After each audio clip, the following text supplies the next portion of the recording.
ಇನ್ನು ಚಿಕ್ಕಮಗಳೂರಿನಲ್ಲಿ ಮಳೆಗೆ 108 ಅವಾಂತರಗಳೇ ಆಗೋಗಿದೆ.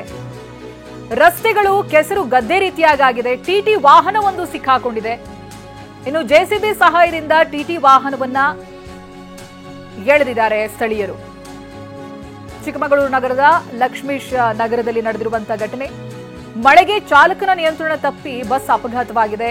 ಕೆಎಸ್ಆರ್ಟಿಸಿ ಬಸ್ ಕಾರಿನ ನಡುವೆ ಮುಖಾಮುಖಿ ಡಿಕ್ಕಿಯಾಗಿದೆ. ಮೂಡಿಗೆರೆಯ ಬಡವನದಿಣ್ಣೆ ಗ್ರಾಮದಲ್ಲಿ ನಡೆದಿರುವಂತಹ ದುರ್ಘಟನೆ ಇದು. ಅದೃಷ್ಟವಶಾತ್ ಪ್ರಯಾಣಿಕರು ಪ್ರಾಣಾಪಾಯದಿಂದ ಪಾರಾಗಿದ್ದಾರೆ. ಒಂದೊಂದು ಕಡೆ ಒಂದೊಂದು ರೀತಿಯಾದಂತಹ ಅವಾಂತರ ನೋಡಿ. ಕೆಸರು ಗದ್ದೆ ರೀತಿಯಾಗಿದೆ ರಸ್ತೆ. ಹಾಗಾಗಿ ನಿಯಂತ್ರಣ ತಪ್ಪಿ ಅನಾಹುತವೇ ಆಗೋಗಿದೆ. ಚಿಕ್ಕಮಗಳೂರು ನಗರದ ಲಕ್ಷ್ಮೀಶ್ ನಗರದಲ್ಲಿ ನಡೆದಿರುವಂತಹ ಘಟನೆ. ಮಳೆಗೆ ಚಾಲಕನ ನಿಯಂತ್ರಣ ತಪ್ಪಿ ಬಸ್ ಅಪಘಾತ ಆಗಿದೆ. ಕೆಎಸ್ಆರ್ಟಿಸಿ ಬಸ್ ಹಾಕಿ ಕಾರಿನ ನಡುವೆ ಮುಖಾಮುಖಿ ಡಿಕ್ಕಿಯಾಗಿದೆ. ನಿಧಾನವಾಗಿ ಚಲಿಸ್ತಾ ಇರಬೇಕಾದ್ರೆ ಇಷ್ಟೊಂದು ಅವಾಂತರಗಳಾಗ್ತಾ ಇದೆ ನೋಡಿ. ಟೈರ್ಗಳು ಹೂತ್ ಹೋಗ್ತಾ ಇದೆ. ಇಡೀ ರಸ್ತೆಯೇ ಕೆಸರು ಗದ್ದೆ ರೀತಿಯಾಗಿದೆ. ನೀರು ನಿಂತಿದೆ.